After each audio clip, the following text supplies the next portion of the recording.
Hello guys, কেমন আছো তোমরা সবাই? আমার একটা নতুন ভিডিওতে সবাইকে স্বাগত জানাই। তো তোমরা হয়তো ভাবছো যে আমি তো বন্ধু বলি, তো হঠাৎ করে গাইস কেন বলছি। তো ইউটিউবে একজন আমার ভিডিওতে কমেন্ট করেছে, তো সবাই গাইস বলে তুমি বন্ধু কেন বলছো? অ্যাকচুয়ালি সবাই গাইস শুনে শুনে অভ্যস্ত, তো বন্ধুটা এখন ব্যাকডেটেড শুনতে লাগছে।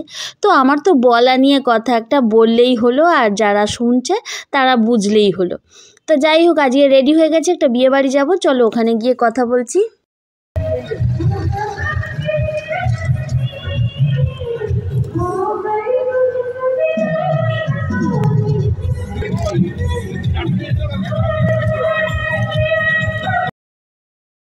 ঢুকেই একটা মন্দির পেলাম যেখানে অন্নপূর্ণা মা রয়েছেন। আমার ভীষণ ভালো লাগলো, তাই নাচ শেয়ার করে পারলাম না।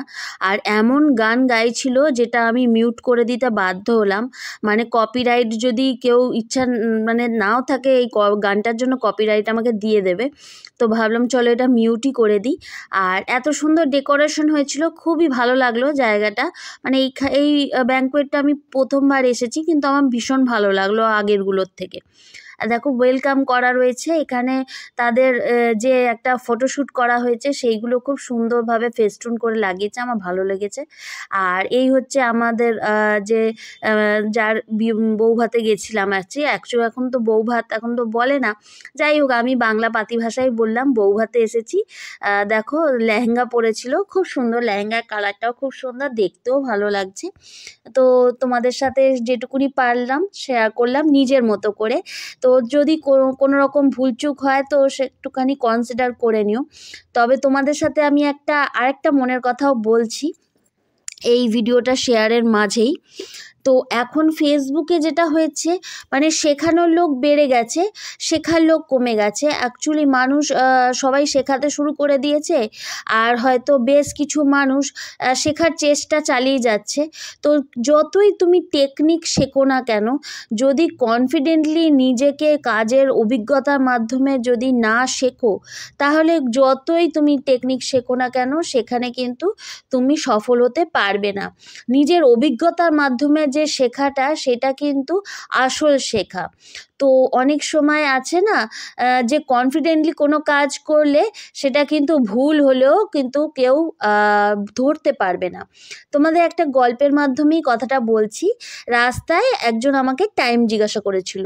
তো এখন তো আমি ঘড়ি পরি না, সচরাচর ঘড়ি এখন অনেকেই পরে না, যেহেতু হাতে মোবাইল থাকে। আর আমার হাতে মোবাইলটাও ছিল না, সেটাও ব্যাগে ছিল। তো ভাবলাম ধুর, টাইম বলার জন্য আবার মোবাইলটা বার করবো, তো একটা আন্দাজে একটা টাইম বলে দিলাম কনফিডেন্টলি।